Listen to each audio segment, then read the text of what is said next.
We're talking about expectations for Matas Buzelis and what the realistic expectations should be for him moving into year number 2 of his NBA career. And so before we go ahead and we jump into it, I first want to remind you to slam dunk on that subscribe button, just like Matas Buzelis slam dunks in games. And so in exchange for slamming on that subscribe button, I'm going to give you nothing but daily content around the Chicago Bulls. And so make sure that you hit that like, you hit that subscribe, and you join the Chicago Bulls Insider family as we talk nothing but Chicago Bulls basketball. And so, with that being said, let's go ahead and let's jump into it as we are talking about expectations for Matas Buzelis. And really, why are the expectations so high? And what are the more realistic expectations for Matas Buzelis moving forward? So let's start with the first part of that. And so I think that the expectations are high around Matas Buzelis because he just showed so much promise as a rookie. I think that he's already shown us that he can be a player that looks like he will pan out with the Chicago Bulls. Now, I know we have to see some more here in year number 2, but when you look at it comparatively speaking to players that have panned out that the Bulls have drafted, like a Kobe White and an Ayo Dosunmu, like I think that his numbers really speak for themselves. I think that they're right there. And I think one of the key things for me, why I just really have a lot of expectations for Matas Buzelis moving forward is because Kobe White played 25.8 minutes a game his rookie year. Then you have Ayo Dosunmu, who played 27.4 minutes his rookie year. And Matas Buzelis, yes, he started down the stretch when the team went 15-5. We'll talk about the numbers here in a second. But his average, as far as his minutes as a rookie, 18.9. And so that right there, it just really it makes you think how much more can Matas really get to if, coming in, he's already shown some promise and he didn't play as much as Kobe and Ayo, who, regardless of how you feel, if you think the Bulls should trade him, keep him, whatever, those guys have been successful picks here for the Chicago Bulls. And so I think that Matas Buzelis trending right behind those guys. And then when you look at the percentages here, I think that this is another thing why you would have to be excited and the expectations are pretty high here with Matas coming into this, because in Kobe White's rookie year, looking at his three-point percentage, he shot 35.4%. Matas Buzelis in his rookie season, 36.1%. And so I think that that's impressive, especially for Matas Buzelis coming in, which I think really was a question mark for him, was just, okay, can he really shoot the three ball? And so I know it's not, terrific, but I definitely think that that is a step in the right direction, especially when you look at really how good Kobe White has become as a three-point shooter. And then when you look at the field goal percentage, I get it too with Kobe White. They play different positions and everything else. And so 39.4% from the field for Kobe White in his rookie season. For Matas Buzelis, 45.4% from the field. And so I get it too when you look at it and you say, okay, well, he got to the basket a lot.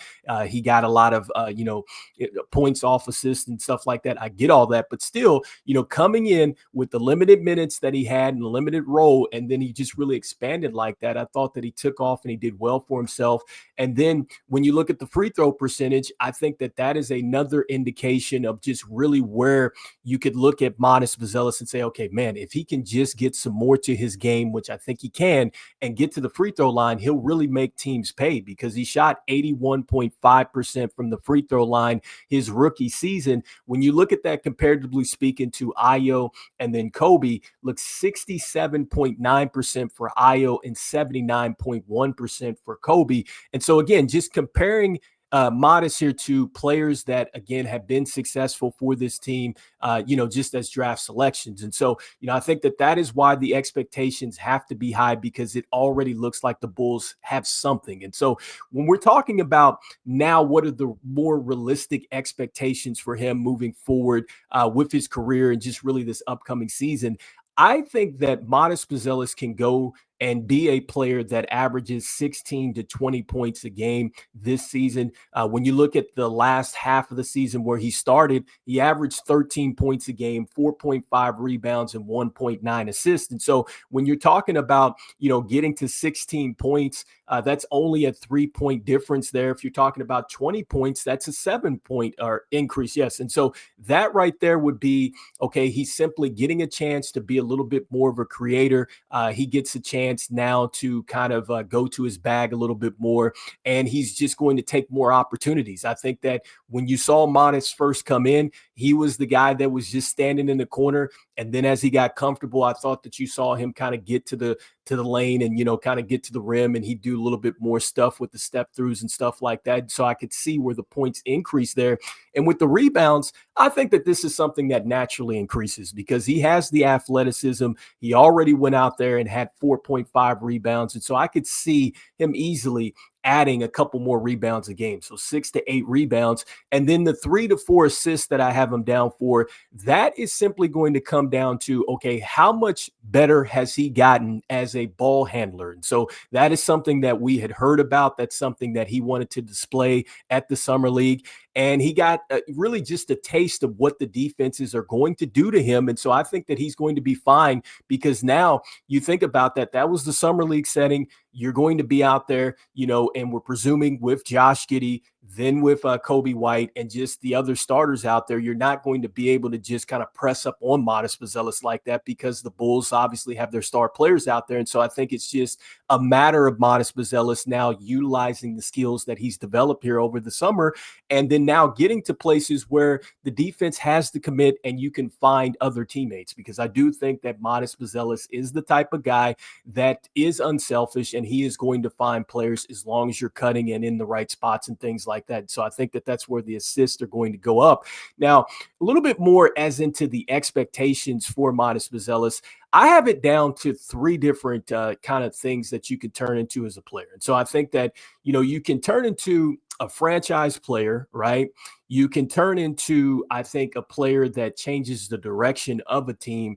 And then I think you can become an average player or below average player here. And so for me, I think that Matas Buzelis is really trending towards the player that will change the direction of your team. And so when we're talking about a player that can change the direction of your team, this is a player that becomes one that you say, okay, we feel comfortable building with them, kind of building around them. I think that he's definitely going to take that step forward, especially if we're talking about the increases here.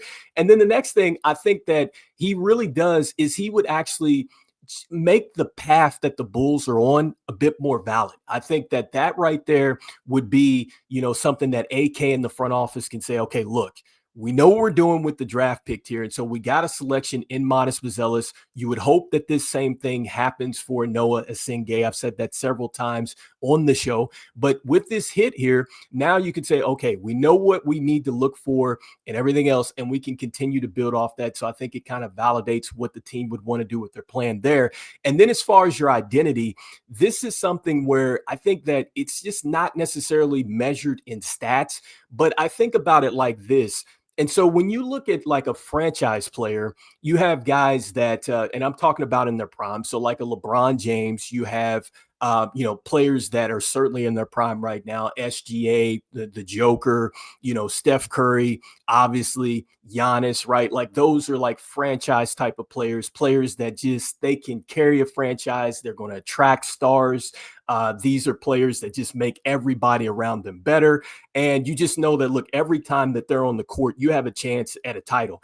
Then you have players that I think are right here in just a player that kind of changes the direction of your roster, not quite a franchise player, but I think of a guy like Jimmy Butler, and I think of like his impact, just what he did, with franchises. And so I'm not talking about the other stuff, off the court and all that stuff like that. I'm talking about the stuff just surely in between the lines and playing the game of basketball, and just the type of intensity, the toughness, and the expectation that he brings to the team as far as taking that team from just a team that's thinking, okay, we're just going to be okay, to a team that's saying, okay, no, we're actually going to be in contention. And so I think that that is where Matas Buzelis can really trend. And I think that that's really a realistic expectation for him. And so could he be a franchise player? Absolutely. I think that Matas Buzelis, like any other player, could possibly get to it. And I think that he's more so trending towards that next step, which is moving out of just being just that average player and getting to a player that is a real difference maker for this team. And so he's not quite the face of the league. he's not quite the face of the team just yet. He's like scratching the surface. And so that's why I have him as a player that kind of changes the direction of your team. And I just think that if you hit here, now you can go ahead and you can focus on just kind of building off of that. And so you get some momentum here with Matas Buzelis. But anyway, you guys let me know in the comments here, what is the more realistic thing for Matas Buzelis this year? And so I know, when we're looking at awards and things like that, could he be an all-star? It's possible. I don't know if it's necessarily going to be probable, because one of the things is like the Bulls are going to have to win some games. And this is a team that's just not, going to be, on the national television spotlight like that. But I mean, they would have to make some noise. I mean, obviously, the schedule and games and stuff like that can change if the Bulls start to really make some things happen. But then, like, again, you're going to have to definitely impact winning there. And then also, too, when you're talking about the most improved type of player as well, you're really going to have to be in a situation where the team is more than likely increased in its wins and things like that. And so let's see if Matas Buzelis can do that. But I do think that he's trending more so towards a player that is definitely above average. And he's a player that is right there in the middle now, where you go, okay, he's starting to make this team become relevant. Right. And so that's a key point here with that versus, that next step up, which is going to be your franchise player, which just elevates everybody. Your team becomes a contender every year. This is a player that will draw multiple players to come play with them as well. And just, again, just carries the franchise. And so I don't think that Matas Buzelis is there. The potential is there, but let's see if he gets to it. And so you guys let me know in the comments here, what are your expectations for Matas Buzelis? And really, why do you think the expectations are so sky high here in Chicago? Because I just talked about the fact that when you look at the numbers and you just look back at the draft history, Matas Buzelis certainly looks like he's become one of the more successful draft picks for the Chicago Bulls here. And so anyway, you guys let me know. And as we always say, look, go Bulls, and I will see you guys on the next one. All right, peace.